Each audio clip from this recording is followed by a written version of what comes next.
Hola, ¿qué tal? Soy parte del grupo.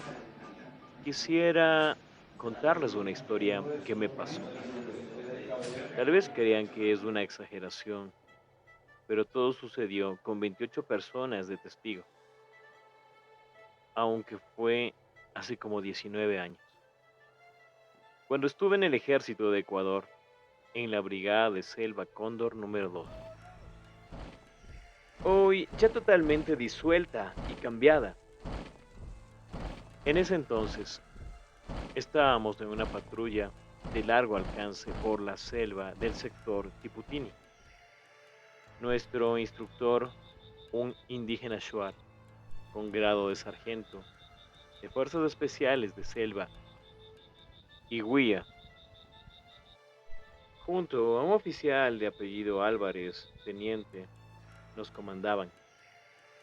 Luego de 3 días en la espesa selva, llena de insectos y un ambiente terriblemente húmedo y cálido, teníamos el ánimo cansado y con todas las ganas de regresar a la ciudad o a algún lugar poblado. Habíamos pasado por sectores en donde a momentos sucedían cosas extrañas. Escuchábamos un zumbido intenso de casi unos 2 minutos, que luego se apagaba de golpe y después todo quedaba en silencio total. Ni siquiera se escuchaba el ruido de los insectos. La selva entera se quedaba en silencio total.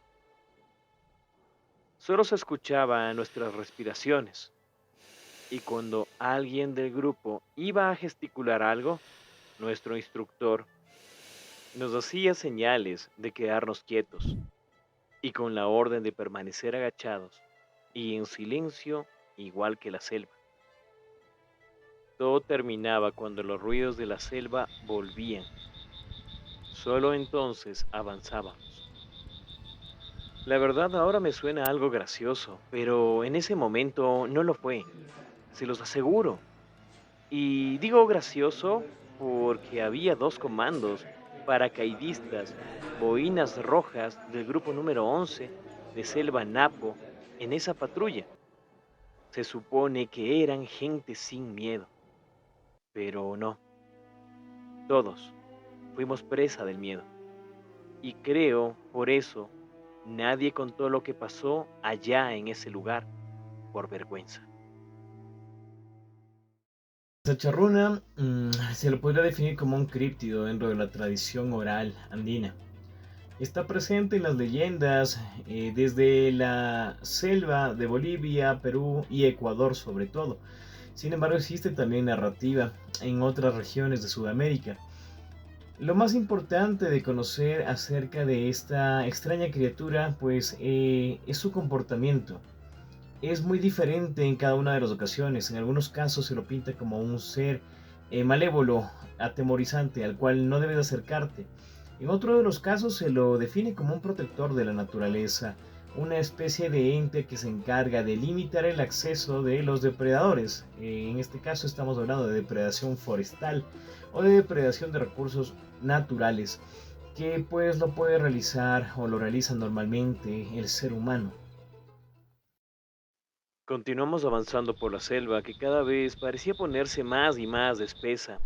Y cuando sucedían esos zumbidos, nuestro sargento o instructor, que también fue veterano de la guerra del Cenepa del 95, los escuchaba y se inquietaba. Su rostro cambiaba notablemente.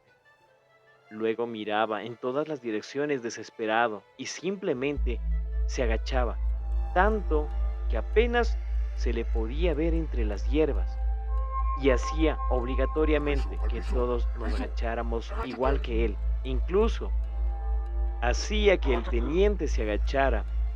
Pensábamos que era parte de los ejercicios de la patrulla y parte del entrenamiento, pero a veces lo veíamos al sargento con una expresión de susto que simplemente nos dejaba con la boca abierta y nos hacía decir, ¿para qué carajos vine? Con todo, seguimos avanzando. Exactamente no recuerdo el lugar. Y llegamos a un punto que le decían Chaguanda, de donde la selva se despejaba un poco siguiendo la corriente del Tiputini por las orillas. Ahí lo único que hicimos fue hacer un campamento con los bivacs de dotación. Ya para la tarde logramos hacer una pequeña fogata. Entre nosotros había un compañero oriundo de Manabí, que era algo rubio de piel y tenía los ojos verdes. Le decíamos el Zuko. Él estaba muy intranquilo, de hecho se puso nervioso y comenzó a sujetarse la cabeza y a tocarse todo el cuerpo repentinamente. Ahí, justo cuando estábamos todos sentados junto a la pequeña fogata, de repente gritó.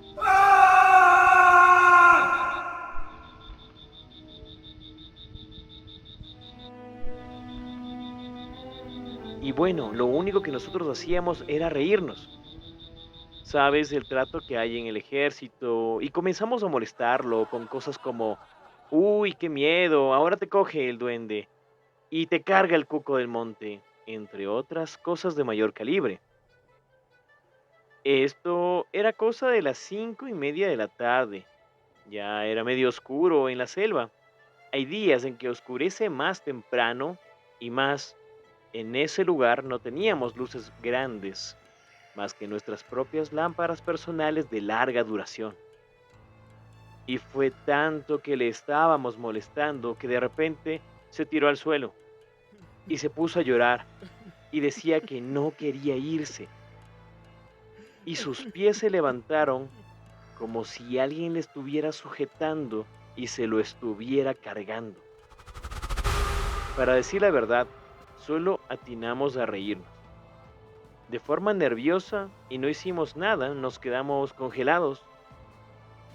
Y fueron los manotazos en la nuca y los gritos del sargento instructor que regresaba de la orilla del río a unos 500 metros del campamento que nos hizo movernos. Y ya cuando nuestro compañero, el Zuko, había sido arrastrado de los pies por unos 10 metros de distancia por alguien o algo invisible que se lo cargaba. No te lleva, no te lleva, no te lleva. ¡Corra de peña! No te lleva.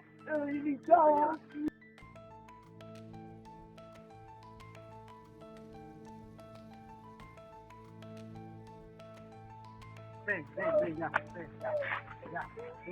estamos todos. Peña, peña, corre, corre. Ven, ya. Ven, Lucifer, ven, Lucifer, ven, Lucifer.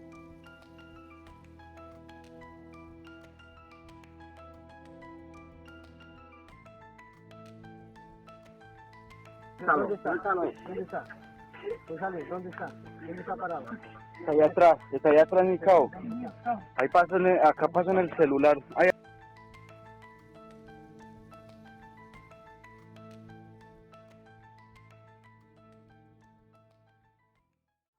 Le levantamos la cabeza y tenía una mancha blanca en la parte superior de la cabeza, en su piel, y que también le hacía blanco el cabello corto que tenía. Nuestro sargento gritó, ¡ah! Este pendejo se le quiso llevar la selva. Ya me tocó sacarle de aquí. Esa noche, les aseguro, fue la peor de toda mi vida. Todos estábamos en descanso. Claro, a excepción de los que tenían la guardia, pero nadie durmió. Y se nos dio la orden de no alejarnos más de 3 metros unos de otros, incluso a los que estaban de turno. Nadie durmió. Y todos estábamos agarrados nuestros fusiles HK tan duro que la forma del fusil se nos impregnó en las manos. Para colmo fue la noche más silenciosa en la selva que he pasado. No hubo ni un solo ruido, ni siquiera de un escarabajo. Nada. Solo el sonido del agua del río a unos 500 metros de distancia. El Sacharruna, ¿cómo se lo define? Con forma antropomorfa de rasgos no definidos. No se puede decir cuáles son sus facciones de su rostro. En sus extremidades no se pueden definir aparentemente la presencia o ausencia de dedos. Simplemente es una silueta. Y esta figura antropomorfa está recubierta por vegetación, está recubierta en algunos casos por musgo, está recubierta en otros casos por vegetación de selva, por troncos, por rocas. Y es así que su apariencia es muy extraña, sin embargo podríamos decir que se reviste de la naturaleza que tiene a su alrededor. Vale decir que al suco lo amarramos con todas las cuerdas que teníamos a mano y sujeto a un árbol al que todos rodeamos, más por un miedo que por protegerlo. El compañero se quedó en shock, desmayado, y cosa de las 5:30, el sargento se lo llevó de regreso a la primera comunidad que se encontrara en el camino por el río, en una canoa con motor portátil táctico que llevábamos para evacuaciones. El compañero se fue llorando de puro miedo y decía que ya no quería estar más en ese lugar. Igual nadie se atrevió a burlar. Para cosa de las 6, el teniente dio la orden de levantar el punto para retornar. Se dio por terminada la patrulla. Para cuando dio las 9, ya todo estaba limpio y fue cuando el teniente me llamó a mí y otro compañero, el Calceta, Alvarado, y nos dio la orden de hacer una inspección de reconocimiento en maniobra de círculo fuera del grupo a manera de finalizar la patrulla de largo alcance. Entonces ambos nos dirigimos en dirección a la orilla del río, atravesando el pequeño claro que ahí había, y se extendía hasta las orillas del río, y fue cuando comenzamos a andar por entre las enormes rocas que siempre deja la correntada en la orilla. A cosa de unos 150 metros de distancia percibimos movimiento entre las rocas y pensábamos que debía ser algún colono pescando o un lavador nativo de oro que abundan por esas zonas. Por último, y hasta pensamos que era un no contactado en una canoa o algo así. Y fue por eso que decidimos cubrirnos entre roca y roca, y así avanzamos cosa de unos 50 metros más. Cuando ya estábamos justo en la línea, recto y por detrás, se levantó de la orilla del río y comenzó a caminar, dando pasos por encima de las rocas, una especie de persona enorme. Algunas de las personas señalan dentro de sus orígenes que pueden ser yachais, y que son estos son personas que tienen conocimiento ancestral, que se encargaban de realizar ciertos tipos de ritos, de curaciones dentro de sus culturas, de sus civilizaciones o de sus ciudades y pueblos simplemente. Estos yachais con capacidad muy por encima de lo esperado podrían tomar este tipo de formas o utilizar inclusive algunos distintivos o trajes especiales para poder mostrarse como un sacharruna. Algunas de las tradiciones actuales disfrazan dentro de sus representaciones sincréticas al sacharruna como una persona con un pequeño traje muy colorido y llamativo que utiliza una capucha que también tiene las mismas características, ¿no? De ser llamativo y colorido.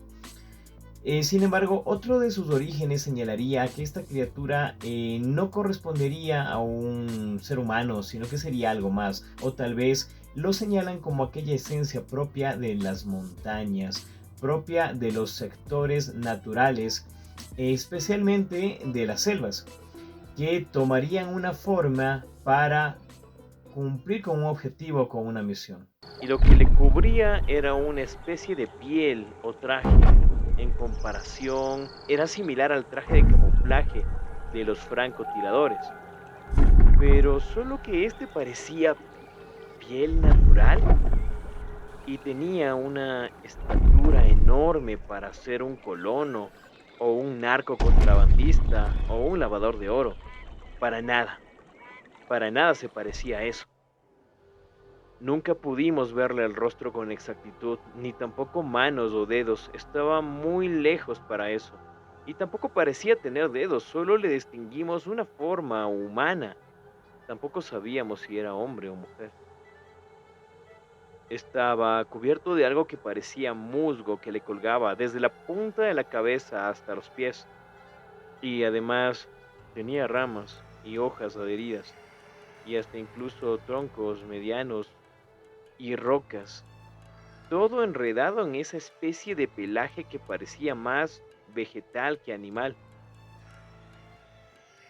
Tal vez ustedes se preguntarán, ¿y por qué no hicieron nada? ¿O quién va a tener miedo con un fusil HK en las manos? Primero le disparo. En ese momento nos paralizamos de miedo, de terror, de todo. Al momento que se puso erguido, el ruido de aves, de insectos y todo bullicio en la selva se fue. Solo había el sonido de la corriente del río. Y en ese mismo momento, a nosotros nos cayó una especie de pequeña brisa que nos heló la sangre de puro miedo. Lo único que hicimos intuitivamente fue agazaparnos de entre las piedras más grandes para que no nos viera. Fue algo incontrolable, ese miedo nos brotó de adentro. Yo tenía los dedos de las manos tan aferrados al arma de dotación que las piezas de melamina de las partes ergonómicas del fusil comenzaron a crujir. Miré a mi compañero que estaba a unos cuantos metros de distancia. Estaba en la misma situación. No podía soltar su arma. Y del miedo se estaba santiguando con la boquilla del cañón, a riesgo de dispararse él mismo. Supongo que sus manos y dedos estaban engarrotados igual que los míos, a pesar de que los fusiles siempre están con seguro. Y de repente, esa cosa se volteó y caminó hacia nosotros. Y llegó a una distancia de 20 metros. Tanto era el miedo que vino, que ni siquiera levanté la vista para verlo más de cerca. Solo me escondí más en la piedra. En esos momentos creo que tomó algo de entre las piedras y luego lo lanzó muy lejos. Me parece que era un tronco o algo alargado. Solo lo vi volar por los aires. Después de eso se volvió a su camino y se alejó en dirección contraria a nosotros. Asomé la cabeza y lo vi caminar a unos 80 o 100 metros. Se estaba yendo. Mi compañero también asomó su cabeza y yo le hice el ademán de apuntar con el fusil en dirección a ese personaje. Y mi compañero me dijo que no, moviendo la cabeza. De todas formas no hubiera podido hacer nada. Tenía las manos engarrotadas, los brazos arqueados y las piernas dobladas de miedo. Se los aseguro, si no me oriné en los pantalones es porque fui a orinar antes de salir a esa revisión. No pasó lo mismo con mi compañero. Nos quedamos escondidos hasta que esa cosa se perdiera por completo en la selva, monte adentro. Y solo ahí salimos. Regresamos y le contamos todo a nuestro teniente. Y obviamente no nos creyó absolutamente nada. Yo creo que quiso cubrir su miedo en realidad. Para poder descansar, el resto de nuestros compañeros tuvieron que abrirnos los dedos, uno por uno, para poder soltar el fusil. Y todavía teníamos las piernas y la espalda dobladas. No les miento, ese entumecimiento fue doloroso hasta que no pasara el susto de eso. A mi compañero le dio vitiligo, una dolencia que despigmenta la piel. Y solo se dan por demasiado estrés o por una fuerte impresión o susto. Yo no pude dormir por un mes y se quedó el recuerdo tan vívido hasta el día de hoy.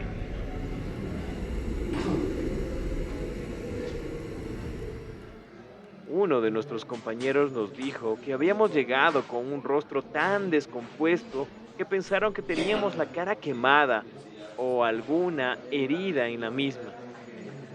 Yo no pude dormir bien en 4 días y tenía el dolor de los músculos tensionados que tuvieron que inyectarme un relajante muscular ya de regreso en el cuartel.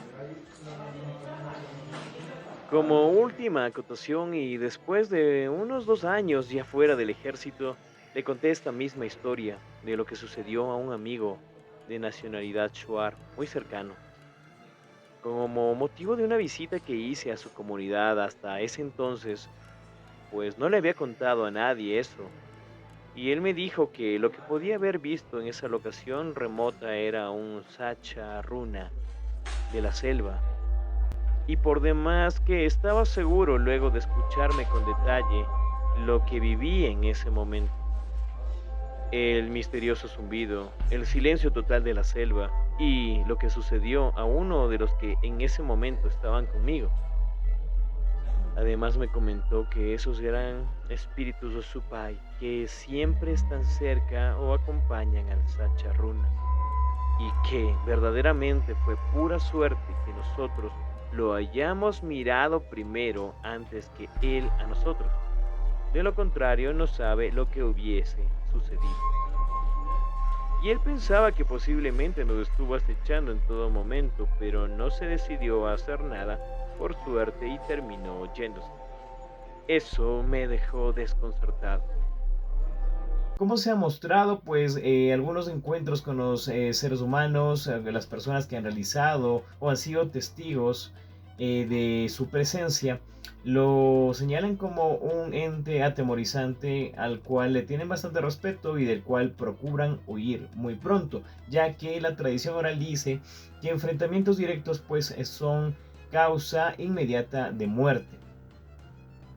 Hay otro tipo de relatos que también asocian a la presencia de anuncios. Hay uno llamativo, sobre todo en los páramos ecuatorianos. En 1970 hay el relato de una mujer que estaba en estado de gestación.